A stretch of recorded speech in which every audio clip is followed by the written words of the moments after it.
Each year, the Lethbridge Association for Community Living presents an award to a Southern Alberta school for its work in the area of inclusive education.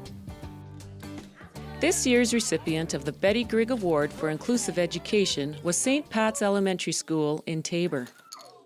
It's an honor and it's very humbling to receive such an award. I think this goes to the great work that the staff have done. This isn't something that just happens one day. This is something that has been fostered for many years. Each year, families throughout Southern Alberta nominate their school for the award. Dave Lawson of the Lethbridge Association for Community Living says it provides an opportunity to spotlight inclusive practices in schools. So when I say spotlight at school, we know that there's many educators and learning teams that are out there and are pouring their hearts and soul into providing inclusive education for all students. We love to see it, we love to hear about it, we love to be able to recognize it and like I say, spotlight the hard work of good people. St. Pat's was nominated for the award by the Zanoli family. Their eldest son, Gavin, is in kindergarten and has been diagnosed with autism, a neurological disorder that affects some of his communication and social skills.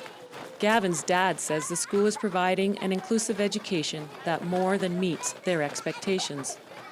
Well, our expectations as a parent are for him to be included in the classroom and learn at his own pace, for his teachers and his educators to adapt to his style of learning and enable him to get the most out of his education.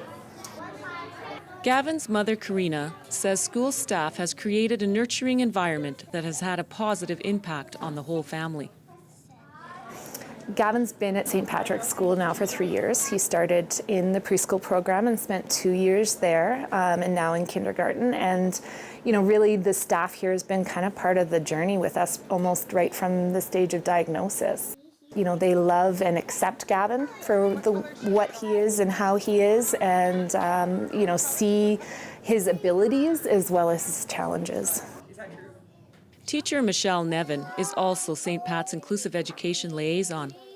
She's employed a variety of strategies this year to support Gavin's learning. Puzzles, what does puzzles start with? The number one strategy was developing peer supports. The kids needed to understand Gavin. They needed to understand the way he communicated. One of the most effective tools Gavin and his classmates have to communicate with each other is a book of pictures called Pod. This year, the Pod book has been very essential to Gavin. We've made a lot of breakthroughs. He's able to communicate to us, tell us what he wants to do, what he doesn't want to do, and it helps. It's kind of his security, like he knows that people will possibly understand him. His frustration levels have gone down dramatically with the Pod book.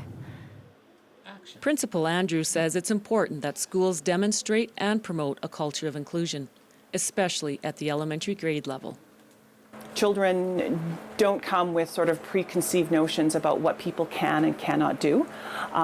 They see everybody through such innocent eyes, and we want to continue that through professional development, through lessons in the classroom, and just our whole approach to education that we continue to foster and grow.